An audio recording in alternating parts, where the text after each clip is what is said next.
Hey guys, welcome back to the Heart of Home. I'm Courtney and I'm super glad that you're here. We are currently on week 4 of our garden tour series. Let's get started. It has been raining just all morning, which I did not anticipate. It said it was only supposed to rain from 7 o'clock to 8 o'clock-ish. And the weather app failed me. It definitely rained for a good part of like 5 hours. And so we actually spent our Saturday morning, which is today, at the farmer's market with no rain jackets, but just me and my little 3-year-old Silas meandering across the vendors who actually showed up on a rainy morning. But it's good. I mean, it's a humble reminder that rain does not actually hurt you. You're fine. But a rainy morning also means that I did not have to water this lush little garden of mine, but it is thriving, y'all. I'm super excited to get in here because I haven't even come down here yet this morning because it was raining. To see how everything's doing. My suspicion is that there's some ground cherries ready and that there's some pickling cucumbers ready because we have been picking them nearly every day. I've been learning how to ferment cucumbers into pickles instead of actually pickling them with just straight vinegar. It's been keeping me busy. So I am gardening in, ah man, you see a cabbage worm. Ugh, buggers. Anyways, I am gardening in zone 5A/5B ever since the zone chart changed. Where we live is basically right on the border of those two. So I just say zone 5, but right here in eastern Iowa. And right now it is in the 70s. It's a little humid because it rained this morning, but the humidity and the temperature all in all here has not been bad this summer. We've had a few weeks in the high 90s. I say a few weeks, it's probably like 3 or 4 days out of a week. But for the most part, we've had high 50s overnight and high 70s, low 80s more commonly during the day. See y'all? Wasn't kidding. See that little guy? I just picked one of these off of the cabbage that's up in my green stalk as well. I can't stand actually squishing them with my fingers. I feel so bad, but you know, you do what you gotta do for your food. All together, oh man, there's another one. I was just gonna say that this cabbage, it's been looking pretty great. I mean, obviously the leaves are quite nibbled up from these cabbage worms, but the plant is still growing and thriving and they're not doing a whole lot of damage because I do get out here and pick them off. So I have 1, 2, 3 heads that are pretty well established. If they'll grow, I'm not entirely sure. It's a little too warm for cabbage right now, so I wouldn't be sure if it struggled and was pretty puny. But I mean, a seed in the ground is better than no seed at all. And then I've got a couple little plants down here that have been trying to start, but the cabbage worms are getting to them and they're so small that they really are struggling. And then the cabbage that's over here has been taken over by the ground cherries, so we're just letting it do its thing. Now these ground cherries have just exploded. Look at this. I mean, if they were planted or in an in-ground garden bed, they truly would be ground cherries. I mean, they would just be crawling and creeping across the ground, as you can see it here. Oh yes, check it out. So if you don't know this, whenever, yes, my tomatoes are red. I am so distracted today. Again, I told y'all I haven't been down here yet, so you're getting the true experience of me coming down to my garden the first time on a day like this, especially after a rainfall.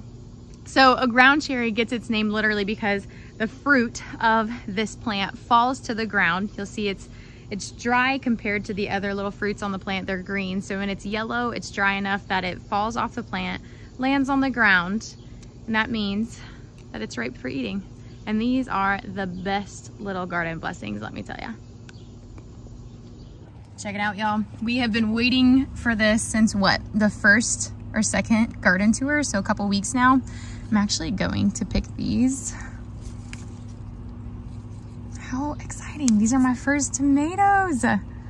First tomatoes of the 2024 garden season grown right here in my yard. Now, unfortunately, I can't say that I started these from seed because I did not. I actually got these plants, which it's 2 early girls here, from the farmer's market because if you're new here, we're in the middle of a complete home renovation. And with that being said, literally half of my greenhouse is in our storage unit and the other half is underneath our deck. So just starting seeds was not gonna happen. And we were so busy and we were moving things around constantly and we're still not done. But I started some seeds anyways. And that is what these tomato plants right here are from. We call this the tomato saga. I have no idea what kind of tomato plants they are. I started 7 different varieties, about 10 seeds of each one, so about 70 total seeds if that were 100% germination rate. And all of the tags washed off while I was on vacation because I was a nincompoop and I did not use a Sharpie. So I'm assuming that these are either one of my slicers. You know, actually, they are looking like it. I couldn't tell you which one it was. I should go back and actually look at the tomatoes I ordered now because I do have some fruit. And they're looking like they're gonna be the big ones, which is good because I intentionally planted some black strawberry cherry tomatoes from Baker Creek.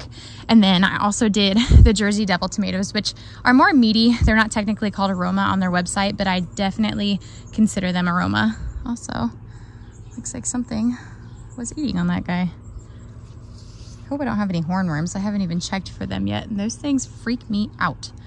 Do they freak y'all out? You might notice on my plants over here, my tomato plants, that I let the suckers, which is actually what this guy right here is. You see he's forming right here in the armpit of the plant. This is a sucker. Now I let them grow on my Roma and my cherry tomatoes. I don't prune very hard on these guys. I do for about the first 12 inches so that there's no foliage right here. You can see other than my nasturtiums. Oh, yes, y'all, look at that. Is that not just the most beautiful streaking you've ever seen on a tomato? Wow. Oh my goodness, I am just enamored by this variety. Have y'all grown this? This is black strawberry cherry tomatoes from Baker Creek, and they looked beautiful online and they look just as beautiful in person, and they're not even fully done yet. Wow, I gotta take a picture.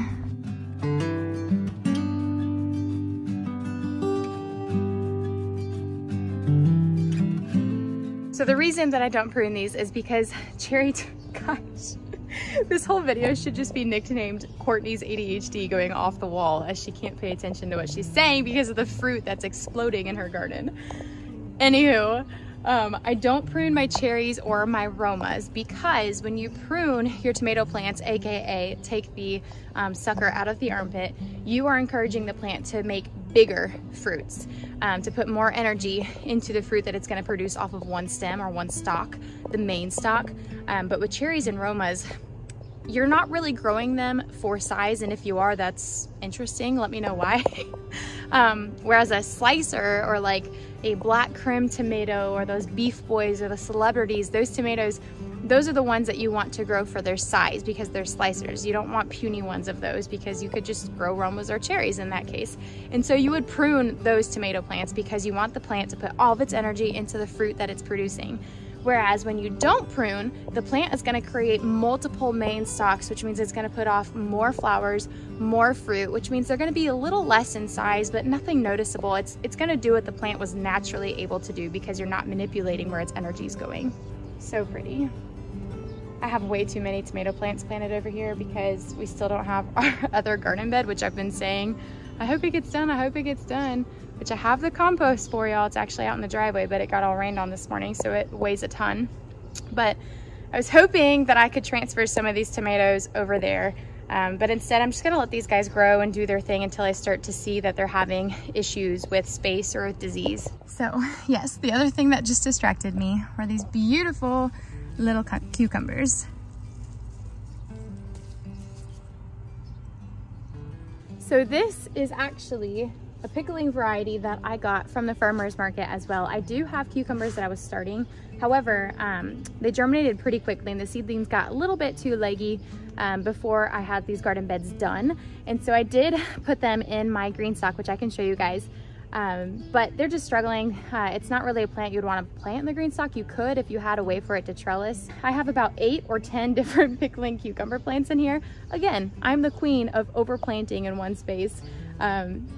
Well, they're likely going to struggle a little bit because of a lack of airflow, but I do have these 2-foot beds, so they are getting more airflow compared to an in-ground garden bed where it would be planted directly in the ground because the 2 foot of space down here automatically gives enough way for air to get up and underneath the plant through the cattle panel here.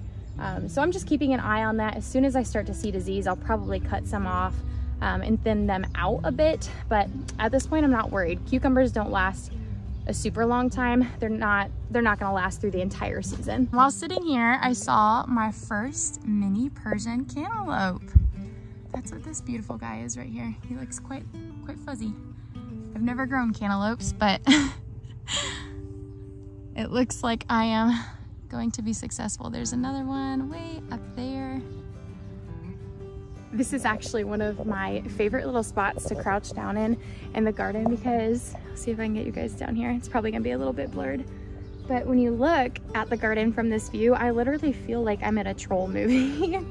Like, I feel like I am puny in this garden when I can see everything from this perspective. Look at this. I feel like I'm a little bug, like we're in Bug's Life or something. So these are actually carrots. I think they were given to me free from my gardener. These are carrots that I have planted between my okra, which is planted on the far side. You can actually see, do y'all see that stalk right there? That is my red burgundy okra. There's another one right there. So I have that and nasturtium planted on the other side of this 3-foot garden bed. And then right in the middle, I have carrots. And then just as you guys saw, I have pickling cucumbers and cantaloupe over here. And so the idea is to have the carrots in a shaded and cooler part of the garden bed, because they really don't like midsummer heat. They will quickly go to bolt and they'll be bitter, and then the carrot itself, the actual root, will be very puny. So they look like they're doing okay. So I'm eager to see if this gardening companion planting strategy truly works. Now, the first fruit that I found in my garden were these banana peppers. This is the first guy that I saw developing, and he is on the portion of our banana peppers that I did not top. Now, I do think it's quite interesting. If you look at the stalk of these banana peppers, there's nothing growing in the armpits, just like the tomatoes. They have armpits. They're both in the same nightshade family. And that's because naturally the banana pepper, like many pepper plants do, will split at the top, and they will grow all of their fruit from the split and up. However, right here, look at how bushy these guys have gotten. Look at all of the armpits just taking off, and you can see there's fruit growing on these armpit stalks everywhere. So I'm super excited to see if this experiment of is topping your peppers actually worth it, proves to be efficient or not. My Black Beauty eggplants are looking as beautiful as ever. Look at that. She's about to open up and develop a fruit. This is the one plant that's been doing the best. I do actually have 6 plants planted here because yes, I'm the queen of overplanting. Now, interesting, I have not seen these little beetles on here yet. I think I might have seen one on a previous garden tour. So I'm not sure what these beetles are. If you guys know, can you tell me? They do not look like flea beetles. We'll test that real quick. Oh, maybe they are. They jump like flea beetles. However, they're very shiny black, and I don't recall the flea beetles where we used to live looking like that. So I'm curious what you guys think. I've actually gotten really lucky, and I haven't had to use any neem oil or any diatomaceous earth in my garden yet. Obviously I have a problem with those cabbage worms, but my garden is small enough that it is easy to maintain every day, at least every day that we're home.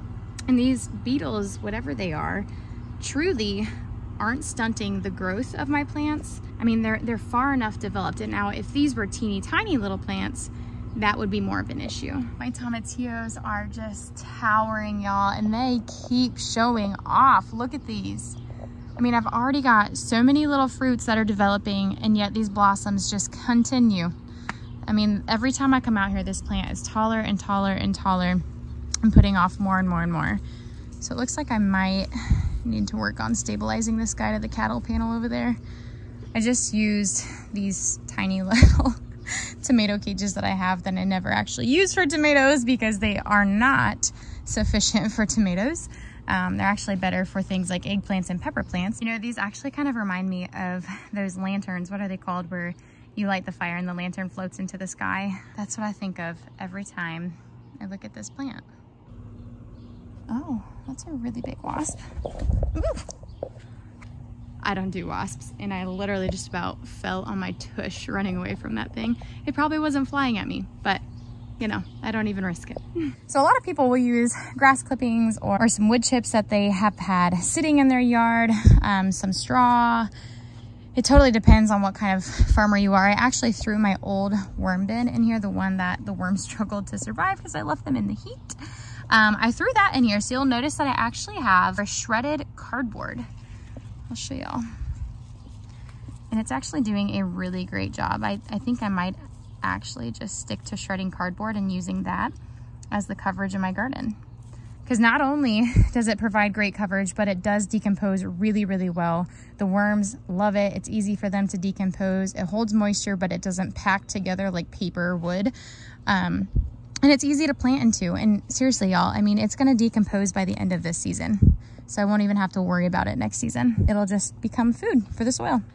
So back to my red burgundy okra. These are just looking so beautiful, y'all.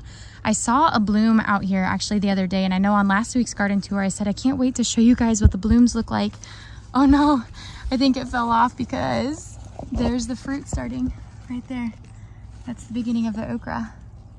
I really want to show y'all more of that bed. However, as you can see, it's really close to my hydrangea, which is just attracting the largest red and black wasps that I think I've ever seen here in Iowa.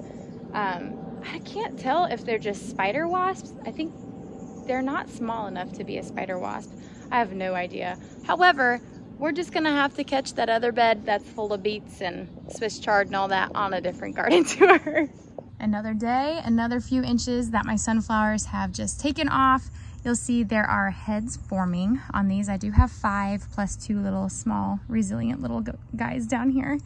I'm really excited to see them open up. Sunflowers are one of my favorite things to plant in the garden. They just bring me so much joy. You know, doing a garden tour after a rainfall is actually really nice because it's very brisk feeling out here. It's not too warm, it's not too cold. But the best part, which y'all probably realized, was I was not swatting away a bunch of mosquitoes. Hey, Baloo. Hey, baby. The garden guardian dog, my GGD. And then there's this guy. He's always on my hip, but he did not want to get up earlier when I came out here. Here are my black garbanzo beans. Look at the detail in that. Well, I was in the middle of telling you guys that I did get some cayenne pepper seeds also sowed in here, but then my phone died.